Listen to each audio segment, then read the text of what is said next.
करीब 1 महीने से चल रहा अल्लाह की रहमत और बरकत का महीना रमज़ान अपने आखिरी चरण में है।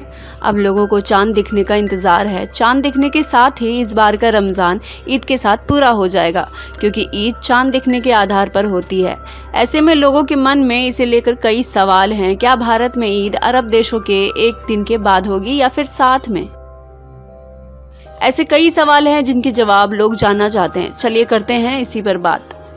ये सच है कि अरब देशों में रमज़ान भारत के मुकाबले एक दिन पहले से हो रहा है, लेकिन ईद की नमाज चांद देखकर होगी और कल पूरे भारत में चांद देखने का एहतमाम होगा।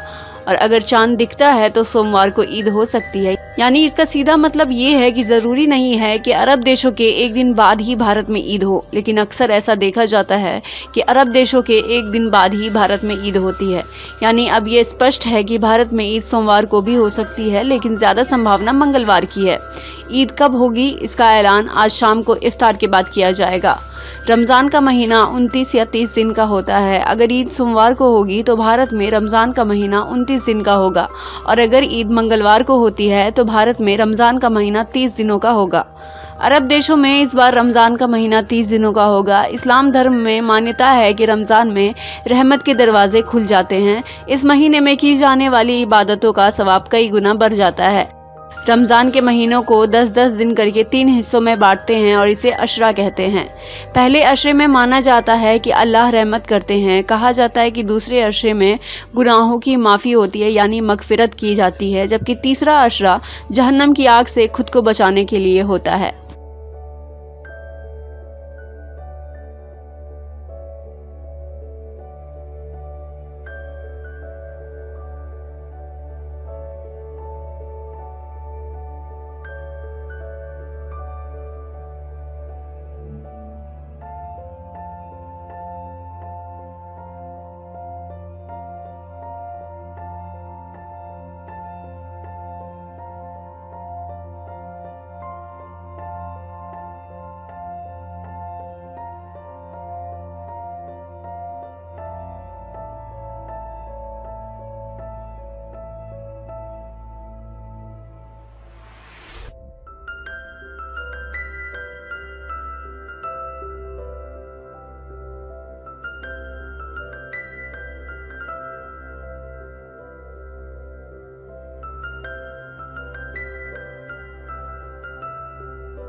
हलचल मधेपुरा।